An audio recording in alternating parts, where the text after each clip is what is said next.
अताउल्लाह तारर वजीर आजम तनवीर इलियास को ये चैलेंज देते हैं कि अगर हमें शहबाज शरीफ कहे तो हम तुम्हें इस्लामाबाद दाखिल ना होने दें। अताउल्लाह तारर, मैं भी तुम्हें एक चैलेंज देता हूँ, सिर्फ आधे घंटे के लिए वजीर आजम तनवीर इलियास को और वजीर आजम शहबाज शरीफ को बगैर सिक्योरिटी गार्ड्स के इस्लामाबाद जहां आपकी हुकूमत है सिर्फ 27 किलोमीटर के एरिया में जिस मर्जी जगह छोड़ दो।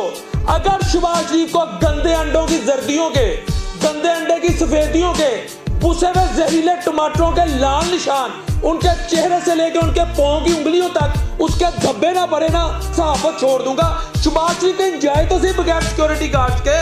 ये कितनी देर सिक्योरिटी गार्ड्स के बलबूते पर, खौफ के बलबूते पर हुक्मरानी करोगे? कल तनवीर इलियास का क्या कसूर था कि आप यहाँ आए हैं? उनके लिए बात करो जो 75 साल से आपकी तरफ देख रहे हैं। उनके लिए बात करो जिनके नाम पे आप 75 साल से सियासत कर रहे हैं। उनके लिए बात करो जिनका इलेक्शन से पहले आप मंशूर देते हैं कि हम उन्हें आजाद करवाएंगे। इधर आप आए, आप उनके मुतालिक बात नहीं करते। ये बात वजीर आजम साहब को बुरी भली लगी तो तनवीर इलियास साहब आपने बिल्कुल ठीक किया। उसके बदले में शहबाज शरीफ साहब आपने क्या किया कि वजीर आजम तनवीर इलियास के सेंटोरस मॉल को इस्लामाबाद में रात 2 बजे बंद कर दिया, लोगों के रिस्क पर टांग मारी, लोगों के रिस्क के आगे रखना अटकाया। आज सारा दिन ताजर आपको झोलियों उठा उठा के बदुआएं देते रहे। और मैं उन ताजरों को कहता हूँ इनको कोई खौफ नहीं है। अगर इन्हें खुदा का खौफ होता ना तो सानिया मॉडल टाउन का फैसला अब तक हो जाता।